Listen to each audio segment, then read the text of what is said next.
সম্ভাবনা অধ্যায়ের টাইপ 9 নিয়ে তোমাদের সামনে হাজির হয়েছি। টাইপ 9-এর যে এমসিকিউগুলো আছে সেই এমসিকিউগুলো সমাধান করাবো। দেখো বলা আছে প্রবাবিলিটি টি ব্যবহার করে আমরা কি কি করতে পারি। দেখো এইখানে যেটা দেখতেছো এটা হচ্ছে একটা প্রবাবিলিটি টি। তোমাদের পাঠ্য বইয়ে এখানে যেটা দেখতে পাচ্ছ এটা হচ্ছে প্রবাবিলিটি টি, এইটা হচ্ছে তোমাদের প্রবাবিলিটি টি। দেখো আমরা প্রবাবিলিটি টি ব্যবহার করে আমরা নমুনা ক্ষেত্র তৈরি করতে পারি। আমরা প্রবাবিলিটি টি ব্যবহার করে কিন্তু নমুনা ক্ষেত্র তৈরি করতে পারি, নমুনা বিন্দু গণনা করতে পারি। আমরা নমুনা বিন্দু কিন্তু গণনাও করতে পারি, বিভিন্ন ঘটনার সম্ভাবনা বের করতে পারি। হ্যাঁ, বিভিন্ন ঘটনার সম্ভাবনা বের করতে পারি। তার মানে সঠিক হচ্ছে 1, 2 ও 3, তার মানে ঘ অ্যান্সার। প্রবাবিলিটি টি ব্যবহার করা হয় নমুনা ক্ষেত্র তৈরিতে। দেখো নমুনা ক্ষেত্র তৈরিতে কিন্তু প্রবাবিলিটি টি ব্যবহার করা হয়। তারপরে গাছের আকৃতি তৈরিতে, দেখো গাছের আকৃতি তৈরিতে কিন্তু প্রবাবিলিটি টি ব্যবহার করা হয় না। বিভিন্ন ঘটনার সম্ভাবনা নির্ণয়ে কিন্তু প্রবাবিলিটি টি ব্যবহার করা হয়। তার মানে 1 আর 3 সঠিক, তার মানে গ অ্যান্সার। 3টি মুদ্রা নিক্ষেপের ক্ষেত্রে, দেখো আমরা 3টা মুদ্রা যদি নিক্ষেপ করি তাহলে আমরা কিন্তু এই নমুনা ক্ষেত্র পাবো। এখানে নমুনা বিন্দু আছে কিন্তু 1টা 2টা 3টা 4টা 5টা 6টা 7টা 8টা। এর আগের পর্বগুলোতে কিন্তু আমি বুঝিয়েছি যে কিভাবে তুমি 3টা মুদ্রা যদি নিক্ষেপ করো তাহলে কিভাবে তুমি নমুনা ক্ষেত্র তৈরি করবে। তো দেখো এখানে আমরা 3টা মুদ্রা যদি নিক্ষেপ করি তাহলে এটা পাবো আমরা নমুনা ক্ষেত্র। এখন বলা আছে, একে বলা আছে 3টি এইচ পাওয়ার সম্ভাবনা, 3টি হেড পাওয়ার সম্ভাবনা কত হবে। দেখো এখানে 3টাই হেড আছে, 3টা হেড পাওয়ার সম্ভাবনা কত হবে। এখানে অনুকূল ঘটনা কত, 1। আর এখানে টোটাল ঘটনা কত আছে, টোটাল ঘটনা হচ্ছে 8। দেখো আমরা সম্ভাবনা বের করার ক্ষেত্রে আমরা অনুকূল ঘটনা মানে 3টা হেড আছে কয় ক্ষেত্রে, 1 ক্ষেত্রে আছে, তার মানে উপরে 1 দিব। আর টোটাল ঘটনা কত 8টি, তার মানে নিচে 8 দিব। তাহলে 3টি এইচ পাওয়ার সম্ভাবনা কত হবে 1/8, তার মানে এটা সঠিক। দেখো এরপর একটা দেখবো, বলা আছে বড়জোর 2টি টি পাওয়ার সম্ভাবনা।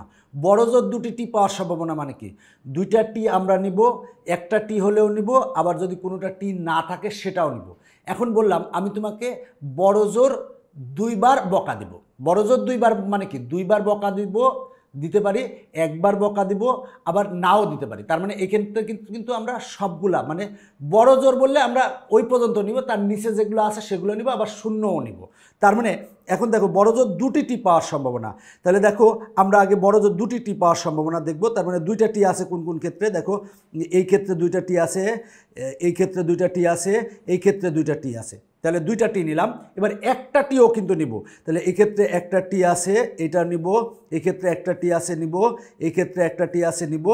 আর এরপরে দেখো একটাও টি নাই, এই ক্ষেত্রে কিন্তু একটাও টি নাই, তার মানে এই ক্ষেত্রেও নেব। তাহলে আমার অনুকূল ঘটনা কয়টা, 1টা 2টা 3টা 4টা 5টা 6টা 7টা। তাহলে উপরে হবে কত 7। আর মোট ঘটনা কত, মোট ঘটনা হচ্ছে 8টা। তাহলে 7/8, কিন্তু এখানে আছে 3/4, তার মানে এটা কিন্তু ভুল। টি টি টি মানে 3টা টি একটি নমুনা বিন্দু। দেখো এইটা একটা নমুনা বিন্দু, এইটা একটা নমুনা বিন্দু, এখানে কিন্তু টোটাল নমুনা বিন্দু আছে হচ্ছে কয়টা, 8টা। তাহলে টি টি টি একটি নমুনা বিন্দু, তার মানে এটা হচ্ছে সঠিক। তার মানে সঠিক হচ্ছে 1 ও 3, 1 ও 3 খতে আছে, তার মানে খ অ্যান্সার। এরপরে দেখো বলা আছে এইচ ও টি পৃষ্ঠ বিশিষ্ট একটি মুদ্রা পরপর 3বার নিক্ষেপ করলাম। পরপর 3বার নিক্ষেপ করলে আমরা কিন্তু এটা হচ্ছে নমুনা ক্ষেত্র পাবো। এখানে নমুনা বিন্দু আছে হচ্ছে কয়টা, এখানে নমুনা বিন্দু আছে হচ্ছে 8টা। তো বলা আছে একই ফলাফল আসার সম্ভাবনা 1/4, এটা সঠিকটাকে আমরা সেটা দেখব। একই ফলাফল মানে 3টা পৃষ্ঠ একই রকম। দেখো এই ক্ষেত্রেও 3টা এইচ এসেছে, এই ক্ষেত্রেও 3টা টি এসেছে, তাহলে একই ফলাফল। তাহলে একই ফলাফল কয় ক্ষেত্রে আমরা পাচ্ছি, 2 ক্ষেত্রে পাচ্ছি। আর এখানে মোট ঘটনা কত আছে, মোট ঘটনা আছে 8, তার মানে 2/8। এবার যদি আমরা কাটাকাটি করি তাহলে আসবে হচ্ছে 1/4, তার মানে একই ফলাফল আসার সম্ভাবনা হচ্ছে 1/4, এটা হচ্ছে সঠিক। এখন আমরা এইটা দেখব। দেখো বলা আছে বড়জোর 2টি এইচ আসার সম্ভাবনা, 2টি এইচ আসার সম্ভাবনা কত হবে। তাহলে দেখো এখানে 2টি এইচ আসার সম্ভাবনা বড়জোর বলা আছে, তার মানে 2টা এইচ নিব, তারপরে একটা এইচও নিব, আবার যেটা এইচ নাই সেটাও নিব। তাহলে আমরা যদি দেখি তাহলে 2টি এইচ, তাহলে 2টি এইচ আছে, এইটাতে 2টা এইচ, এইটাতে 2টা এইচ, তারপরে আছে হচ্ছে এইটাতে 2টা এইচ। তাহলে 2টা এইচ নিলাম। এরপরে আমরা একটা এইচ নিব, এইটাতে একটা এইচ আছে, তারপরে এটাতে একটা এইচ আছে, এইটাতে একটা এইচ আছে, নিয়েছি। এরপরে দেখো, এরপরে এইচ নাই, দেখো এইটাতে এইচ নাই, তার মানে এইটাও নেব। তাহলে আমার অনুকূল ঘটনা কয়টা? 1টা 2টা 3টা 4টা 5টা 6টা 7টা, তার মানে 7 উপরে হবে। আর দেখো মোট ঘটনা হচ্ছে 8টা, তার মানে 7/8, তার মানে এটা হচ্ছে ভুল। এবার বলা আছে মোট নমুনা বিন্দু 8টি। হ্যাঁ, এখানে মোট নমুনা বিন্দু আছে কিন্তু 8টা আছে, তার মানে এটা হচ্ছে সঠিক। তার মানে 1 ও 3 সঠিক, 1 ও 3 আছে গতে, তার মানে গ অ্যান্সার। একটি মুদ্রা ও একটি ছক্কা নিক্ষেপের ঘটনায়, দেখো একটা যদি আমরা মুদ্রা নিক্ষেপ করি তাহলে আমার মুদ্রার পৃষ্ঠ থাকে 2, তাহলে 2 লিখলাম। আর যদি ছক্কা নিক্ষেপ করি তাহলে ছক্কার পৃষ্ঠ থাকে হচ্ছে 6, তার মানে হবে হচ্ছে 6 লিখলাম। 2 আর 6 যদি গুণ করি তাহলে হবে 12, তার মানে আমার নমুনা বিন্দু হবে কয়টি? 12টি। বলা আছে মোট নমুনা বিন্দু হচ্ছে 12টি, তার মানে এটা হচ্ছে সঠিক। দেখো আমরা যদি একটা মুদ্রা নিক্ষেপ করি তাহলে হবে এইচ আর টি, এরপরে ছক্কা নিক্ষেপ করলে কি হবে? 1 2 3 4 5 6, একই রকম হবে। এক্ষেত্রে আমার দেখো এই নমুনা বিন্দুগুলা কি হবে? সেটা হলো H1 H2 H3, এইভাবে আমার হবে। এখানে কিন্তু আমার টোটাল নমুনা বিন্দু আছে কিন্তু 12টি, তার মানে এটা হচ্ছে সঠিক। এরপরে বলা আছে কমপক্ষে একটি টি পাওয়ার সম্ভাবনা 11/12। দেখো কমপক্ষে একটা টি, তো এখানে দেখো সেটা হলো যে টি এর সাথে কিন্তু 1 আছে, টি এর সাথে 2 আছে, এই যে 1 2 3 এই কথাগুলো কিন্তু বলা নাই, খালি বলা আছে কমপক্ষে একটি টি পাওয়ার সম্ভাবনা। কমপক্ষে একটি টি পাওয়ার সম্ভাবনা 11/12, এটা কিন্তু সঠিক না, এটা হচ্ছে ভুল। এখানে আরও তথ্য থাকলে ভালো হতো। দেখো তুমি কমপক্ষে একটি টি পাওয়ার সম্ভাবনা 11/12 কখনোই পাবা না, তার মানে এটা ভুল। ছক্কায় মৌলিক সংখ্যা ও মুদ্রায় এইচ পাওয়ার সম্ভাবনা, দেখো ছক্কায় মৌলিক সংখ্যা, ছক্কায় মৌলিক সংখ্যা কি কি হবে? দেখো এখানে 2 হচ্ছে মৌলিক সংখ্যা, তারপরে দেখো 5 হচ্ছে মৌলিক সংখ্যা, তার মানে এই 2 হচ্ছে মৌলিক সংখ্যা, এরপরে দেখো 5 হচ্ছে মৌলিক সংখ্যা। দেখো বলা আছে ছক্কায় মৌলিক সংখ্যা, ছক্কায় মৌলিক সংখ্যা দেখো 2, এই 3 হচ্ছে মৌলিক সংখ্যা, তার মানে এখানে 3 হচ্ছে মৌলিক সংখ্যা আমরা পাবো। তার মানে 2 3 5, 2 3 5 এগুলো হচ্ছে মৌলিক সংখ্যা। বলা আছে ছক্কায় মৌলিক সংখ্যা মুদ্রায় এইচ, দেখো ছক্কায় মৌলিক সংখ্যা এবং মুদ্রায় হচ্ছে কি হবে? এইচ। তাহলে আমার ছক্কায় আছে মৌলিক সংখ্যা 2 আর মুদ্রায় এইচ একটা আছে, ছক্কায় মৌলিক সংখ্যা এবং মুদ্রায় এইচ এইটাই আছে, ছক্কায় মৌলিক সংখ্যা এবং মুদ্রায় এইচ এইটাই আছে। তাহলে আছে কয় ক্ষেত্রে? 3 ক্ষেত্রে আছে। তাহলে আমার অনুকূল ঘটনা কত হবে? 3। আর মোট ঘটনা কত? এখানে টোটাল ঘটনা আছে হচ্ছে 12, তার মানে 3/12। যদি কাটাকাটি করি তাহলে আসে 1/4 আসে, তাহলে আমরা লিখবো 1/4। তাহলে দেখো এখানে পাওয়ার সম্ভাবনা 1/4, তার মানে এটা সঠিক বলছে, তার মানে অ্যান্সার হচ্ছে 1 ও 3। 10টি কালো ও 5টি লাল বল হতে দৈবভাবে একটি বল নির্বাচন করা হলে বলটি লাল হওয়ার সম্ভাবনা কত হবে? তাহলে আগে বের করবো লাল হওয়ার সম্ভাবনা। দেখো লাল আছে কত? লাল আছে হচ্ছে 5, তার মানে আমরা 5 উপরে দিব। আর মোট বল কত? 10 আর 5 যোগ করি তাহলে হবে হচ্ছে 15। তাহলে দেখো লাল হওয়ার সম্ভাবনা হবে 5/15, যদি 5 দিয়ে কাটাকাটি করি তাহলে আসবে 1/3, তাহলে লাল হওয়ার সম্ভাবনা 1/3, তার মানে এটা সঠিক। লাল না হওয়ার সম্ভাবনা 2/3। দেখো এখানে 5টা বল আছে হচ্ছে লাল, আর লাল না বল কয়টা? সেটা হলো 10টা, তার মানে উপরে দিব হচ্ছে 10 আর নিচে দিব হচ্ছে মোট বলের সংখ্যা। 10 আর 5 যোগ করলে কত হবে? 15। তাহলে যদি আমরা 5 দিয়ে কাটি এখানে 2 হবে, এখানে 3 হবে, তার মানে 2/3। লাল না হওয়ার সম্ভাবনা হবে 2/3, তার মানে এটা হচ্ছে সঠিক। এরপরে বলা আছে লাল অথবা কালো হওয়ার সম্ভাবনা 1। দেখো লাল অথবা কালো, দেখো লাল অথবা কালো আছে কত? দেখো লাল আছে হচ্ছে 5টি আর কালো আছে হচ্ছে 10টি, তাহলে লাল অথবা কালো, তাহলে লাল অথবা কালো, এখানে অথবা বললে আমরা যোগ করব, তার মানে 10 আর 5 যোগ করলে কত হবে? 15, তার মানে 15 উপরে দিব। আর টোটাল বল কত? 15, তাহলে কাটাকাটি করলে কত আসে? 1 আসে, তার মানে এটা হচ্ছে সঠিক। তার মানে লাল অথবা কালো, তুমি যদি একটা বল তুলো, বলটা লাল অথবা কালো হওয়ার সম্ভাবনা কত হবে? অবশ্যই 1 হবে, মানে লাল অথবা কালো তো আসবেই, তার মানে সম্ভাবনা 1 হবে। তার মানে এই ক্ষেত্রে 1 2 3 তিনটাই সঠিক, তার মানে ঘ অ্যান্সার। 15টি লাল বল ও 4টি কালো বল হতে দৈবভাবে একটি বল নির্বাচন করা হলো। এখন বলা আছে বলটি লাল হওয়ার সম্ভাবনা।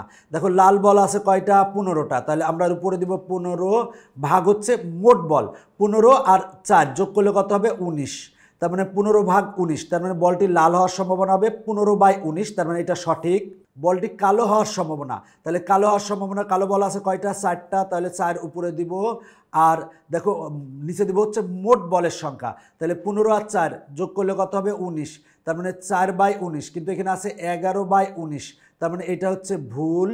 এরপরে বলা আছে বলটি কালো না হওয়ার সম্ভাবনা, দেখো কালো বল হচ্ছে 4টি, তাহলে কালো না কত? 15টি, তার মানে উপরে হবে হচ্ছে 15 আর নিচে হবে মোট বলের সংখ্যা। 15 আর 4 যোগ করলে কত হয়? 19, তার মানে বলটি কালো না হওয়ার সম্ভাবনা হবে 15/19, তার মানে এটা সঠিক।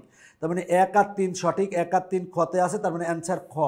একটি নিরপেক্ষ ছক্কা নিক্ষেপ করা হলো, দেখো একটা নিরপেক্ষ ছক্কা নিক্ষেপ করা হয়েছে, তাহলে নিরপেক্ষ ছক্কা যদি নিক্ষেপ করলে আমরা কি আসতে পারে? 1 আসতে পারে, 2 আসতে পারে, 3 আসতে পারে, 4 আসতে পারে, 5 আসতে পারে, 6 আসতে পারে, যে কোনোটাই আসতে পারে।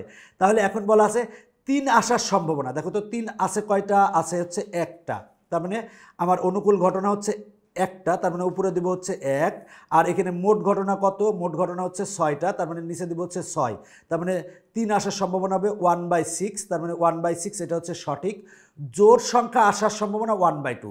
আচ্ছা, জোড় সংখ্যা আছে কত কত? 2 জোড় সংখ্যা, 4 জোড় সংখ্যা, 6 জোড় সংখ্যা, তাহলে জোড় সংখ্যা আছে কয়টা? 3টা, তাহলে আমরা অনুকূল ঘটনা হচ্ছে 3, তার মানে উপরে দিব 3, আর মোট ঘটনা হচ্ছে 6, তার মানে নিচে দিব হচ্ছে 6, যদি কাটাকাটি করি তাহলে আসে 1/2, তাহলে জোড় সংখ্যা আসার সম্ভাবনা হচ্ছে 1/2, তার মানে এটা হচ্ছে সঠিক।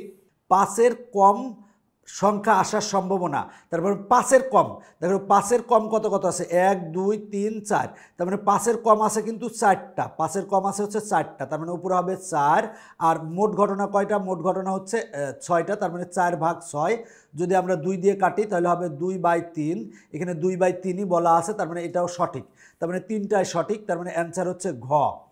সম্ভাবনার মান 1, সম্ভাবনার মান 1 কখন হবে? যদি নিশ্চিত ঘটনা হয়, যেমন সূর্য পূর্ব দিক থেকে উঠে, সেটা কিন্তু সম্ভাবনার মান 1ই হবে, কারণ প্রতিদিনই সূর্য পূর্ব দিক থেকে উঠবে এবং অস্ত যাবে কোন দিক, কোথা দিয়ে? সেটা হলো পশ্চিম দিক দিয়ে। তো দেখো 1 নঙ্গে বলা আছে সূর্য উদয় ও অস্ত যাওয়ার ঘটনা। হ্যাঁ, সূর্য হচ্ছে মানে সূর্যর হচ্ছে উদয়, সূর্য কিন্তু উঠবেই, এটা কিন্তু নিশ্চিত ঘটনা। আবার সূর্য হচ্ছে মানে আবার ডুববে, মানে অস্ত যাবে, এটা হচ্ছে নিশ্চিত ঘটনা। তার মানে এই ঘটনার ক্ষেত্রে কি হবে? সম্ভাবনার মান 1, তার মানে এটা হচ্ছে সঠিক। মুদ্রা নিক্ষেপে হেড বা টেল পাওয়ার সম্ভাবনা, দেখো যদি তুমি মুদ্রা নিক্ষেপ করো হেড বা টেল আসবেই, তার মানে তুমি নিশ্চিত যে হেড আসবে বা টেল আসবে, তার মানে এটাও কিন্তু সঠিক। সম্ভাবনার ক্ষেত্রে মানে এই হেড বা টেল আসবে, তার মানে এক্ষেত্রে সম্ভাবনা অবশ্যই হেড বা টেল আসবে, মানে এক্ষেত্রে নিশ্চিত হেড বা টেল আসবে, তার মানে সম্ভাবনার মান হবে কত? 1। ছক্কা নিক্ষেপে জোড় বা বিজোড় সংখ্যা আসার সম্ভাবনা, দেখো ছক্কা যদি নিক্ষেপ করি তাহলে 1 2 3 4 5 6, মানে ছক্কা নিক্ষেপের ক্ষেত্রে এগুলো হতে পারে। তাহলে দেখো জোড় হচ্ছে 2 4 6 আর বিজোড় হচ্ছে 1 3 5। দেখো তুমি যদি ছক্কা নিক্ষেপ করো তাহলে জোড় বা বিজোড়ই তো আসবে, জোড় আসবে না হলে বিজোড় আসবে। 1 আসলো তাহলে কি বিজোড়, 6 আসলো সেটা কি জোড়, তার মানে ছক্কা নিক্ষেপ করলে জোড় বা বিজোড় কিন্তু আসবেই, এটার কিন্তু সম্ভাবনা হচ্ছে একেবারে নিশ্চিত, তার মানে সম্ভাবনার মান 1, তার মানে এটা হচ্ছে সঠিক, তার মানে এটার অ্যান্সার হবে হচ্ছে ঘ। সম্ভাবনার মান 0 এমন ঘটনা হলো, দেখো যদি বলা হয় সূর্য উত্তর দিকে ওঠে, সেক্ষেত্রে তো সম্ভাবনার মান হচ্ছে কি? 0। তো দেখো বলা আছে রাতে সূর্য দেখার সম্ভাবনা, রাতে তো সূর্য দেখা যায় না, দিনে সূর্য দেখা যায়, তার মানে রাতে সূর্য দেখার সম্ভাবনা হচ্ছে কি? 0, তার মানে এটা হচ্ছে সঠিক। এরপরে দেখো ছক্কা নিক্ষেপে 7 পাওয়ার সম্ভাবনা, এখন দেখো ছক্কা নিক্ষেপ করলে 1 থেকে 6 আসবে, কিন্তু 7 তো আসবে না, তার মানে এক্ষেত্রে সম্ভাবনা হচ্ছে 0, তার মানে এটা হচ্ছে সঠিক। সূর্য পূর্ব দিকে উদিত হওয়ার সম্ভাবনা, সূর্য পূর্ব দিকে উদিত হওয়ার সম্ভাবনা কিন্তু অবশ্যই 100%, মানে 1 হবে, তো এই ক্ষেত্রে কিন্তু 0 হবে না, তার মানে এটা হচ্ছে ভুল, তার মানে 1 ও 2 সঠিক, 1 ও 2 কতে আছে, তার মানে ক অ্যান্সার। আমি তোমাদের প্রত্যেকটা এমসিকিউ খুব দ্রুত এবং মুখে মুখে সমাধান করে দিয়েছি, আশা করি তোমাদের অনেক উপকারে এসেছে। যারা এখনও আমার ইজি ম্যাথ এবং ইজি হায়ার ম্যাথ বই দুটি সংগ্রহ করো নাই, তারা দ্রুত সংগ্রহ করবে, সংগ্রহ করলে তোমার জন্য অনেক ভালো হবে। এখনকার পর্ব শেষ করছি, পরবর্তীতে আবার দেখা হবে, বাই বাই।